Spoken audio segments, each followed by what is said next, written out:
Olá, estudante! Eu sou o professor Pedro Bittencourt e você está assistindo a quinta aula do nosso módulo de ótica, que estuda relações entre luz e imagem. Nessa aula, falaremos um pouco sobre lentes esféricas. Vamos discutir sobre os princípios físicos por trás do seu funcionamento e de que maneiras elas podem ser classificadas. Definiremos as chamadas condições de estigmatismo de uma lente esférica, que nos permitem encontrar graficamente as características de imagens formadas. E encerraremos com um modelo matemático que nos permite determinar algebricamente as características de imagens conjugadas a objetos por lentes esféricas. Ajeita aí seu monóculo e vem comigo.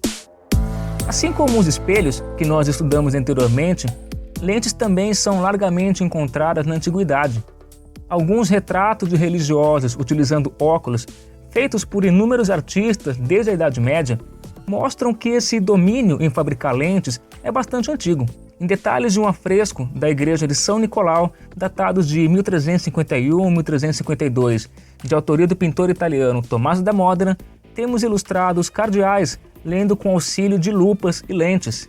Esses trabalhos, dentre outros, indicam que a partir do século XIV, o uso de lentes e óculos passou a ser mais familiar entre intelectuais da época. Como nos conta Steven Roger Fisher em seu livro História da Leitura, tanto problemas de hipermetropia quanto condições de iluminação precária na maior parte das construções dificultavam e muito o processo de leitura. Ainda de acordo com Fisher, em 1268, o monge franciscano e cientista Roger Bacon escreveu que, se uma pessoa observar as letras ou pequenos objetos através de um meio de cristal ou vidro, desde que modelado como o segmento menor de uma esfera, ela verá as letras muito mais perfeitas e menores. Hoje nós chamaríamos isso de lente esférica. Ao contrário dos espelhos, que podem ser construídos de material polido, as lentes exigem o domínio da tecnologia do vidro. Provavelmente por essa razão, registros históricos da existência de lentes são mais recentes. O arqueólogo francês Austin-Henri Layard, entre 1845 e 1851, descobriu uma lente de quartzo nas ruínas do Palácio de Nimrud, na Síria, região onde se encontra atualmente o Iraque. Nos dias de hoje, essa lente faz parte do acervo do Museu Britânico, em Londres. Quando nós começamos nossos estudos de luz e imagem, mencionamos o princípio básico de funcionamento de uma máquina fotográfica, comparando ela com a câmara escura de orifício. Porém, as peças mais importantes de uma câmera fotográfica são as lentes. Elas são as grandes responsáveis pela qualidade de uma imagem e suas diferentes características. Por esse motivo, costumam ser também as peças mais caras do equipamento fotográfico. No nosso cotidiano, utilizamos lentes para as mais diversas atividades. Elas estão presentes em lupas, também conhecidas como lentes de aumento, para analisar detalhes de textos e imagens. Lupas podem ser construídas de diversos materiais. Até mesmo uma gota de água pode ser utilizada como lente de aumento. É comum a gente acrescentar uma pequena gota d'água na frente da lente dos nossos smartphones para obter imagens ampliadas. Se você nunca tentou isso antes, recomendo brincar com essa ideia. Lentes podem ser associadas para construir instrumentos que veem o muito pequeno, como microscópios, ou para ver o muito distante, como telescópios. Elas também são o item mais importante para aprimorar a capacidade de visão do ser humano, através de óculos dos mais variados tipos. Temos óculos para pessoas que não enxergam bem de perto, assim como óculos feitos para pessoas que não enxergam imagens distantes com nitidez. Com os avanços da tecnologia, nós fomos capazes de construir lentes cada vez menores que são utilizadas em contato direto com a córnea do olho, eliminando a necessidade de suportes. Do ponto de vista físico, lentes são sistemas refratores, ou seja, o seu princípio básico de funcionamento é a refração da luz.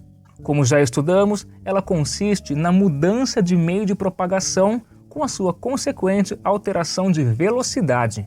Nessas mudanças de meio, a luz pode sofrer desvios na trajetória, acarretando formação de imagens com características bastante particulares. É interessante comparar essas situações com nossos estudos de espelhos, cujo princípio básico de funcionamento está fundamentado no fenômeno da reflexão da luz. Ou seja, quando estudamos espelhos e lentes, estamos verificando aplicações tecnológicas dos fenômenos de reflexão e refração da luz, respectivamente. Pois bem, como mencionado, o nosso objetivo agora é estudar lentes esféricas. E o próprio nome já diz, são lentes que possuem faces esféricas em diversas combinações. Em princípio, lente esférica é qualquer corpo transparente limitado por duas superfícies, das quais pelo menos uma é curva. Existem 6 tipos possíveis de lentes que preenchem essas condições, cujos perfis transversais podem ser facilmente representados. Quando ambas as faces são convexas, temos uma lente denominada de biconvexa. Se uma das faces é convexa e a outra é plana, chamamos a lente de plano-convexa.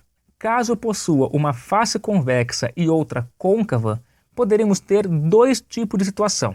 No primeiro caso, a face côncava tem raio de curvatura maior do que a face convexa. Nessa situação, a lente é chamada de côncavo-convexa. Esses 3 tipos de lentes citados têm a espessura da borda menor do que a espessura da parte central. Por esse motivo, são classificadas de lentes de bordas finas.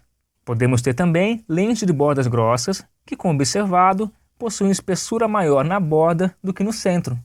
Se as duas faces forem côncavas, elas são chamadas de bicôncavas.